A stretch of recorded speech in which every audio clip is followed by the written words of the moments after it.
दोस्तों, incredible India के इस दूसरे एपिसोड में हम आपका स्वागत करते हैं। आज हम बात करेंगे महाभारत के चक्रव्यूह की, लेकिन उससे पहले आप सभी से गुजारिश है कि हमारे channel Indian blogs for you को सब्सक्राइब और फॉलो अवश्य करें। दोस्तों, आप सभी ने महाभारत युद्ध के बारे में अवश्य जाना और सुना होगा। कहते हैं कि विश्व का अब तक का सबसे बड़ा युद्ध था कुरुक्षेत्र का महाभारत युद्ध। अनुमान तो ये भी है कि महाभारत के युद्ध में परमाणु बम का इस्तेमाल हुआ, लेकिन आज हम बात करेंगे महाभारत युद्ध के दौरान इस्तेमाल हुई व्यूह रचना चक्रव्यूह। चक्रव्यूह को अपने समय की सबसे खतरनाक युद्ध रचना माना गया है और जानकार लोग यहाँ तक मानते हैं कि आज के आधुनिक युग के युद्ध कौशल भी चक्रव्यूह जैसी युद्ध रचना के सामने कहीं नहीं टिक सकते। द्वापर युग में केवल 7 लोग ही इस व्यूह रचना को भेदना जानते थे। भगवान श्री कृष्ण के अलावा अर्जुन, भीष्म, द्रोणाचार्य, कर्ण, अश्वत्थामा और प्रद्युम्न ही इस व्यूह रचना को भेद सकते थे। अभिमन्यु को इस व्यूह के अंदर प्रवेश करने का ज्ञान तो था, लेकिन इस चक्रव्यूह से बाहर आना उनको नहीं आता था। अभिमन्यु ने ये ज्ञान अपनी माँ के गर्भ में ही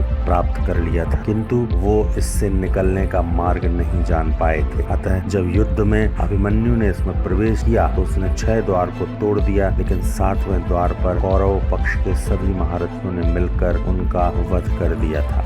चक्रव्यूह में कुल 7 परतें होती थी। परत दर परत सैनिकों की क्षमता और युद्ध कौशल बढ़ता जाता था। चक्रव्यूह को घूमता हुआ मौत का पहिया भी कहा जाता था, क्योंकि एक बार जो इस व्यूह के अंदर गया वो कभी बाहर नहीं आ सकता था। ये पृथ्वी की ही तरह अपने अक्ष में घूमता था, साथ ही साथ हर परत भी परिक्रमा करती हुई घूमती। इसी कारण से बाहर जाने का द्वार हर वक्त अलग दिशा में बदल जाता था, जो शत्रु को भ्रमित करता था। अद्भुत और अकल्पनीय युद्ध तंत्र था चक्रव्यूह। आज का आधुनिक जगत भी इतने उलझे हुए और असामान्य रणतंत्र को युद्ध में नहीं अपना सकता है। जरा सोचिए कि आज से करीब 5000 वर्ष पूर्व चक्रव्यूह जैसे घातक युद्ध तकनीक को अपनाने वाले कितने बुद्धिमान रहे होंगे। चक्रव्यूह ठीक उस आंधी की तरह था जो अपने मार्ग में आने वाले हर चीज को तिनके की तरह उड़ाकर नष्ट कर देता था। माना जाता है कि चक्रव्यूह का गठन शत्रु सैन्य को मनोवैज्ञानिक और मानसिक रूप से इतना जर्जर बनाता था कि एक ही पल में हजारों शत्रु सैनिक प्राण त्याग देते थे। आपको जानकर आश्चर्य होगा कि संगीत या शंख के नाद के अनुसार ही चक्रव्यूह के सैनिक अपनी स्थिति को बदल सकते थे। कोई भी सेनापति या सैनिक अपनी